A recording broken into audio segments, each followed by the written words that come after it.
Hey everyone, welcome back to our YouTube channel, News Now. Today, we're diving into an important and often tricky topic: how to talk about sex in a healthy and respectful way. This is a conversation that can deepen your relationships, build trust, and lead to greater understanding, not just with your partner, but also with yourself. So let's get into it. First off, why is it so important to have open and respectful conversations about sex? It helps establish boundaries and ensures both partners feel comfortable. It builds trust, making your relationship stronger, and it paves the way for a more fulfilling and safe intimate life. Remember, talking about sex isn't just about the physical, it's also about emotional connection and mutual respect. Tip number 1. Choose the right time and place. Talking about sex can feel vulnerable, so make sure you're both in a comfortable and private setting where neither of you feels rushed or distracted. Avoid bringing it up during arguments or stressful moments. Timing is everything. Tip 2. Use open-ended questions to start the conversation. For example, you can ask, "What makes you feel most connected to me?" Or, "What do you think we could improve in our intimacy?"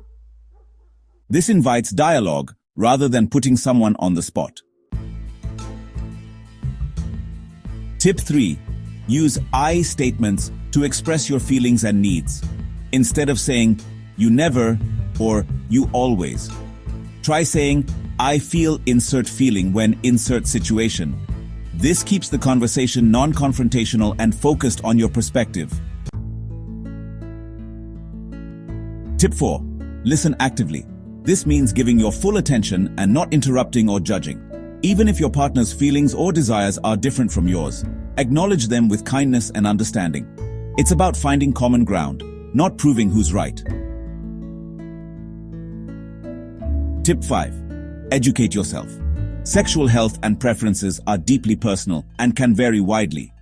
Be open to learning about your partner's needs and share your own in a way that feels safe and comfortable. If needed, seek resources together like books, articles, or even a therapist specializing in relationships. Healthy conversations about sex are about creating a space where both partners feel respected, heard, and valued. It might feel awkward at first, but the more you practice, the easier it gets. So, what do you think? Have you had success with conversations like these? Or do you have tips to share? Drop them in the comments below. If you found this video helpful, don't forget to like, share, and subscribe for more content on relationships and personal growth. Thanks for watching, and remember, communication is key to any great relationship. See you in the next video.